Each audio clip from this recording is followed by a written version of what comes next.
trap in his cell just for him, specifically for him, that still exists now for any other purpose that they use it for, just not for him anymore. Like, they made these special things where you could put the food in the slot, because he would work out all day long, basically butt naked, and when the SEALs would stick their hands in to give him this tray or do whatever, cuff him up, whatever, he would snap their fingers, right?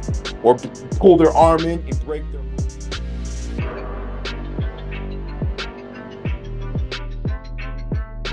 Welcome back to the W Number for another fire episode. Today I'm going to be talking about one of the most dangerous people in the Massachusetts prison system. Actually, in the history of the Department of Corrections, Massachusetts, this dude is notorious. Everybody in the system knows this dude's name. It's not an exaggeration. It's not a boast. This dude is really dangerous. This dude is a psychopath. He's been kept in a torture chamber for more than 10 years. He's been on a suicide watch in a 3-cell tier that's surrounded by glass and smells like absolute death. Because if you fight the move team in DDU, you'll get put on this tier. When you go up there, you'll meet this dude. His name's Sosa, otherwise known as Fah-Tee. Che Blake Sosa. So I got the facts about him, but I also have the myth about this dude. All the myths and all the legends and stuff like that I've heard throughout my bid, and everybody's heard. And then the actual truth. This dude has had a lengthy past, right? I'm gonna break it down for you, right? Each little part I'll throw in the myths and I'll throw in the facts alongside each other, I guess, because I feel like that might be the best way to do it, right? So this dude in 2001, he gets convicted of raping a 55-year-old woman. He gets 55 years actually in prison. So he's 55 years, bro, right? This dude came into prison, went to Walpole, and instead of going to PC or hiding out or whatever, this dude walked the main line. I don't know how this would, like, what the situation was, like why he was kept there, but I'm pretty sure it's just because he was such a savage. This dude was a beast with his hands, a beast with his feet, was like, from all other accounts, absolutely fearless. This dude goes to Walpole.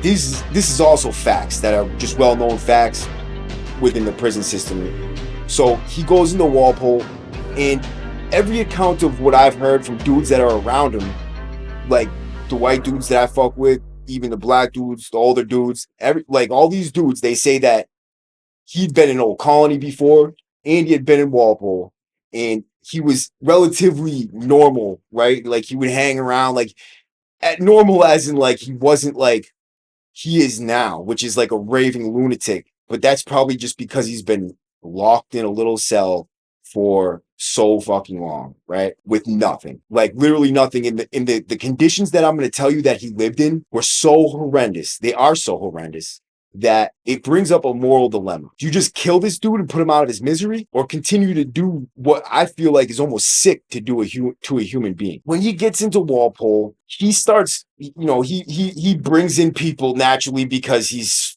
such a beast, right? People are afraid of this dude, bro. They're absolutely terrified of this dude. The younger black dudes, they come in, and from what I hear, if they started acting tough, or if they started trying to be gangster around him, and he saw through that, and he cracked the facade, which he would try to do to anybody, even if they really were gangster, and he still would probably do the same thing. From what I hear, this dude would knock them out and take their booty. He did it to, from what I hear, also countless people. Now, these are also the myths rather than the facts, because I'm not sure how many people you could do that to and get away with. He was doing it there, right? That's a fact. He definitely did it. People know about it. It was this dude just did that. It was his thing, bro. Like, fuck around, go in there and act tough, and he's gonna knock you out and take your butt. Yeah, you had something to fear if you were a young black kid coming in there off the streets, dude. This dude runs population for a little while. Then in 2005, 5 or 4, stabs 2 correctional officers. In a fight with them, he just stabs 2 of them viciously. He goes to DDU. And while he was in DDU, they had him in a regular unit. Like, well, not a regular unit, but it's DDU. So you're in long-term, you're sentenced to long-term segregation. While you're in the long-term segregation, you're housed with other people, and on your tier is going to be other convicts who are also sentenced to long-term segregation. The way they categorize DDU as the most dangerous criminals in the system. Every single person there is there because they're too violent to be housed in population, so they say, right? They have committed acts of violence with weapons or against staff. Those are the only 2 ways that you get there. So you beat up a CO, or you stab, or you stomp, anything with a weapon or against staff. So that's how you end up in DDU. This dude goes to DDU for stabbing those 2 cops. So naturally, he's got a fucking rape case, and he stabbed 2 cops. So because of that, he's in DDU. He's going to war with these dudes. They made special locks and special things on his trap and in his cell just for him, specifically for him, that still exists now for any other purpose that they use it for, just not for him anymore. Like, they made these special things where you could put the food in the slot, because he would work out all day long, basically butt naked. And when the COs would stick their hands in to give him this tray or do whatever, cuff him up, whatever, he would snap their fingers, right? Or pull their arm in and break their arm. Dude, then he would fight the team 2 to 3 times a week. They would have to mount up with 2 teams. The first one was to try to tire him out, and the second one was to try to take him out. Now, they sent the big boys in after this dude, bro, because he would literally smash these teams. He convinces one of the nurses to bring him in a uniform, saws, latex masks for skin, and then the glue to make it stick, cuff keys, right?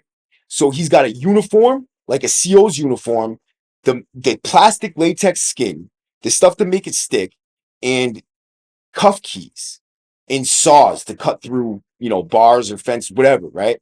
Some of these things he had even prior to that shit. He had got caught with a handcuff key somewhere around 2006 or 7 or something like that. So I'm assuming that the same woman probably did it. The woman's name is Deborah Gerard, right?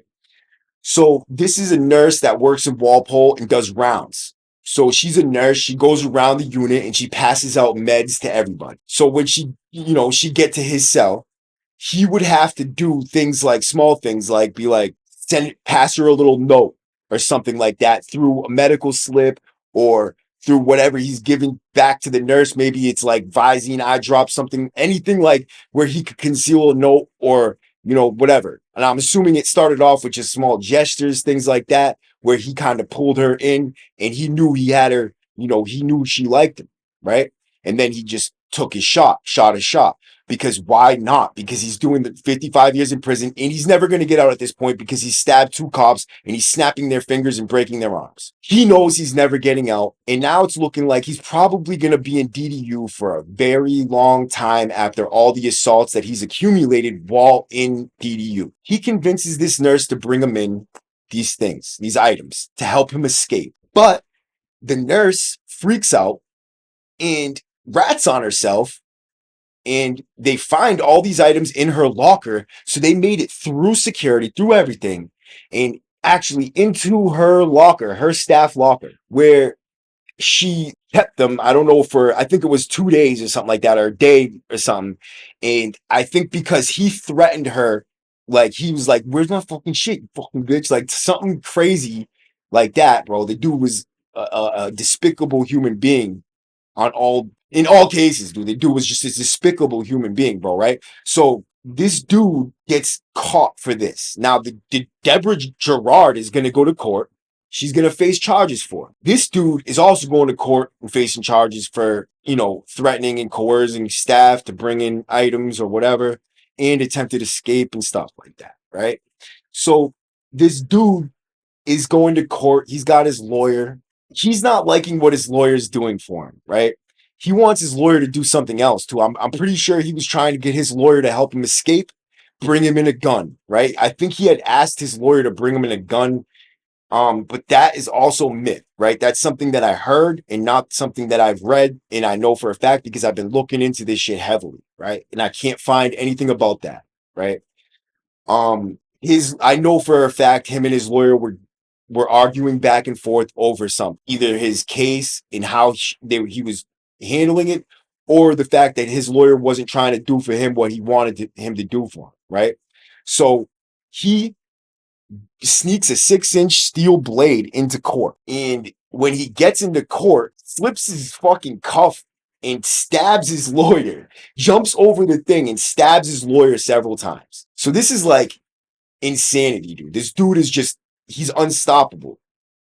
Breaking cops' arms, snapping their fingers, you know, convincing the nurses to bring him in stuff like to escape, stabbing his lawyer, stabbing the cops, raping people on the unit, raping people on the street.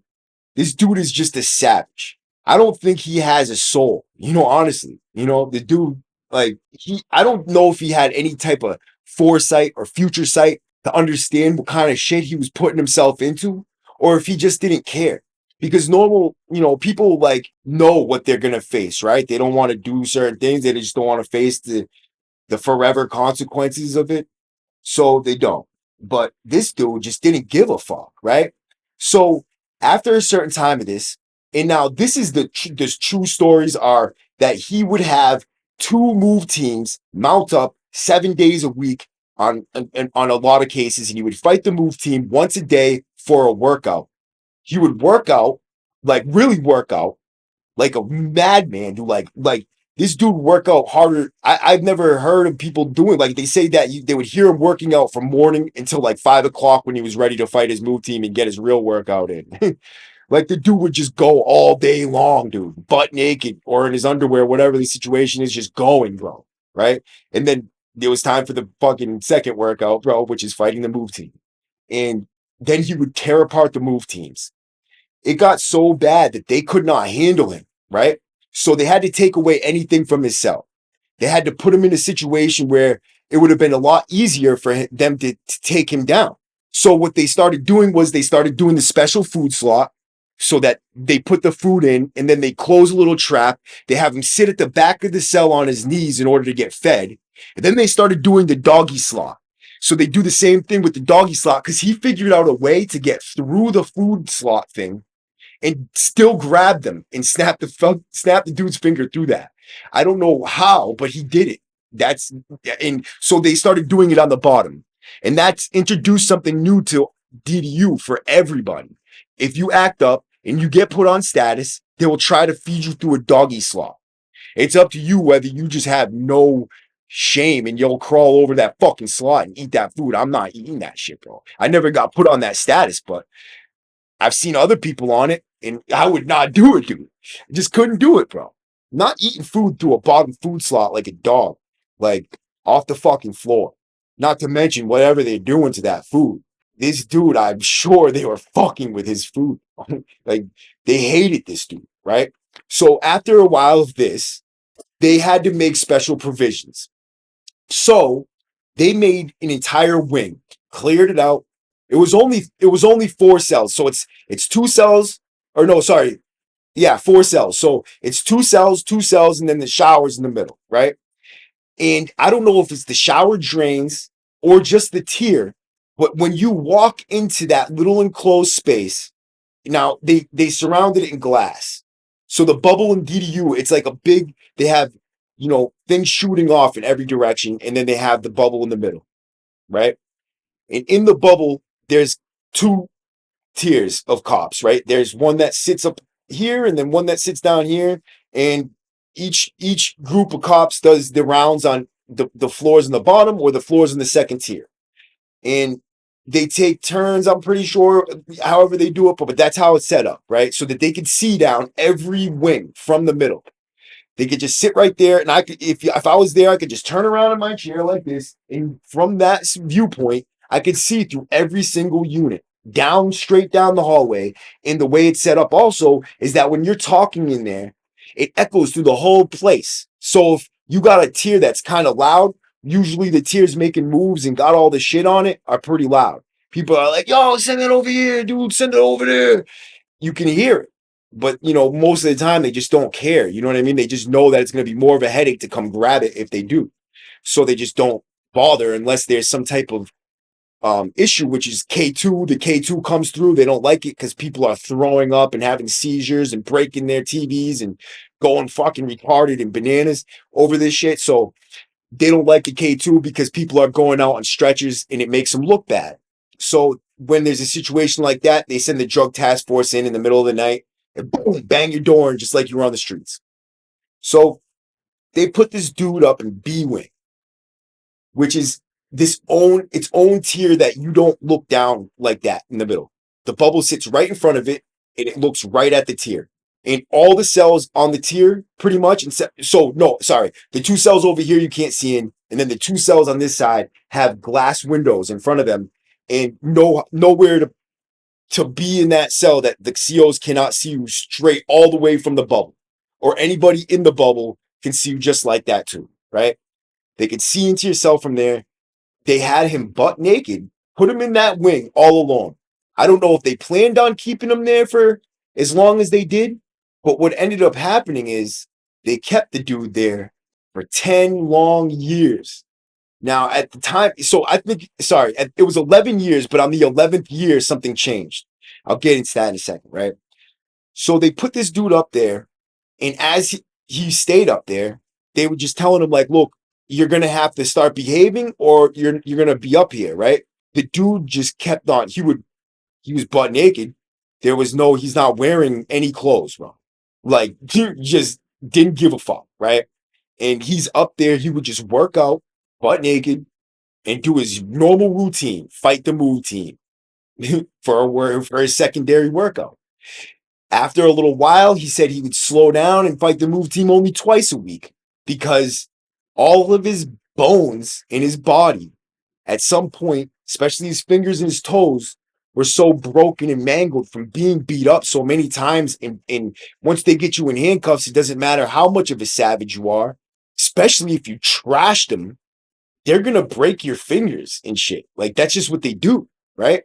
Someone like him, they're going to I can only imagine, right? So this dude's got, the whole world against him. Mental health doesn't want to see him out of there because they're all females and they're afraid as fuck of this dude. And then the COs don't want to see him out of there because who the fuck would? Like, he's just a savage. He's stabbing them, breaking their fingers, beating them up. Nobody wants to see this dude get out of there. They don't know what to do with him. And he keeps on doing the same shit. Just keeps on doing it, doing it, doing it, doing it. For 11 years, he continued to do the same. Now, the reason why I said, is it a moral dilemma, is because in that unit, the way it's set up, you don't have anything. He didn't have anything.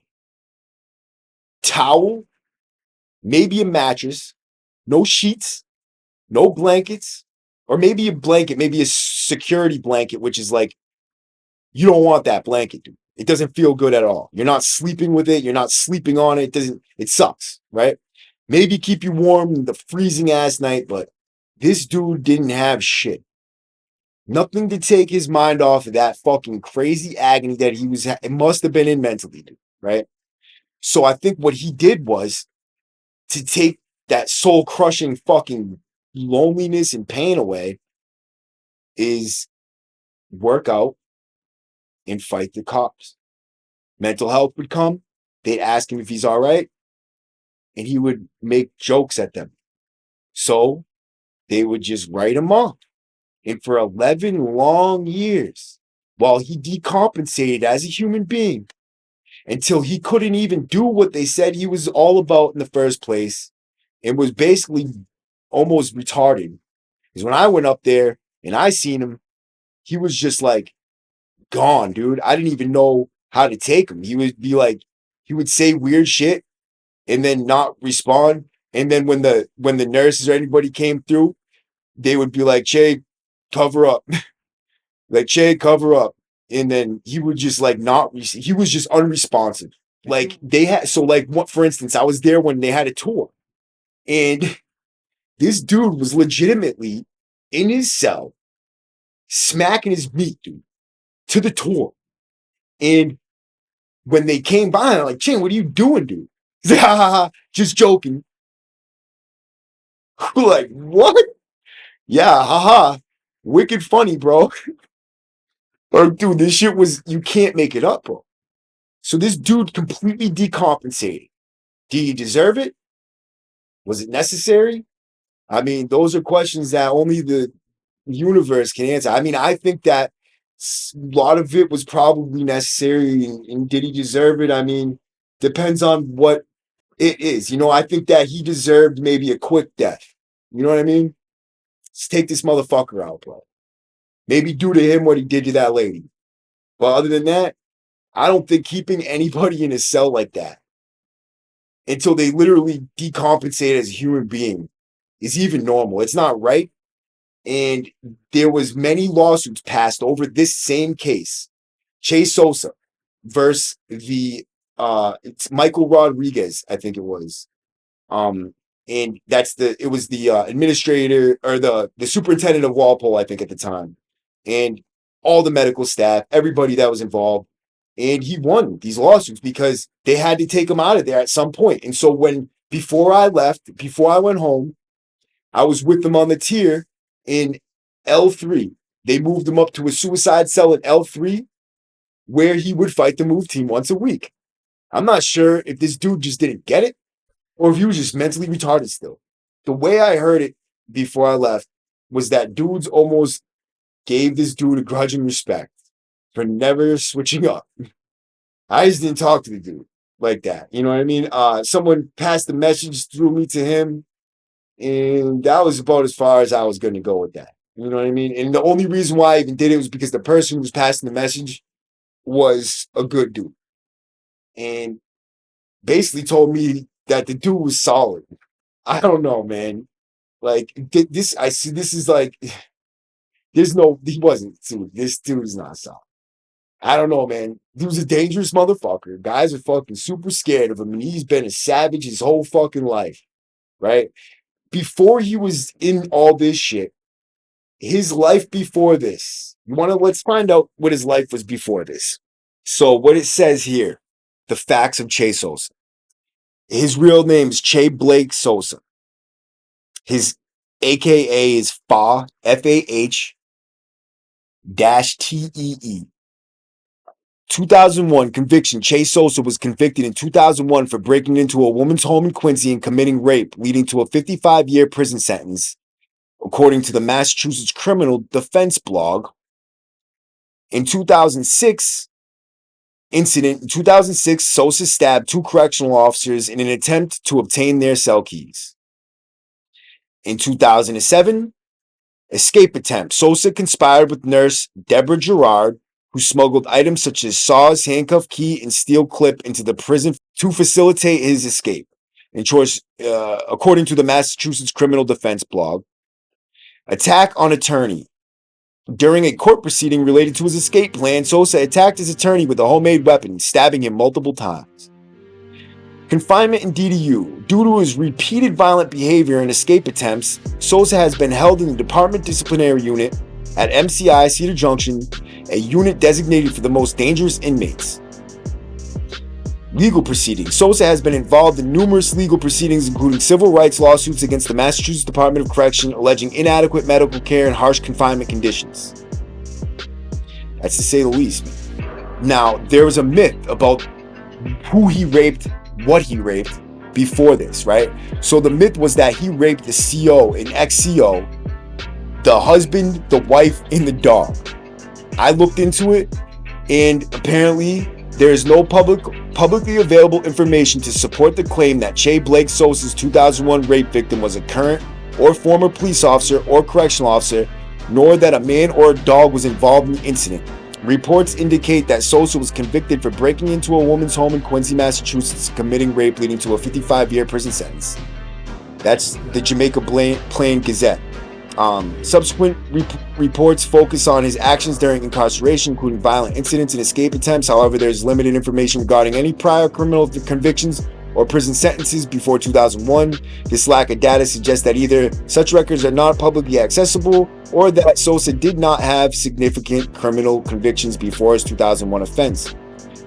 Another myth or rumor was that he was in the military or something like that before this, but I think that would have been, well, pretty easy to find out. Just Google search, right? This dude was such a savage. His fighting came from somewhere. That his technique, his skill, he wasn't just that good for no reason. He came in off the streets a super savage, dude. Knocking out and raping young kids and doing whatever he pleased without any fear of any reprisal. Now, Walpole is a place these dudes did not live. You get killed. So for him to be able to walk around is a testament to his abilities, right? So that's it today, man. I hope you guys enjoyed the information. I'm just getting started, bro. I got mad shit to come. I'm fucking working my ass off to get these interviews. Apparently, unfortunately, life happens and people cancel. They get worried, they get nervous, they don't want to come on, or they get second thoughts. They just don't know how they're going to speak or sound. I don't know. But they will be here soon enough. I got, I'm working on shit and it's far from over, bro. The ride has just begun. Mission to the top, baby. The W number is losing. I'm going to come to see the people's champ, baby. W number out.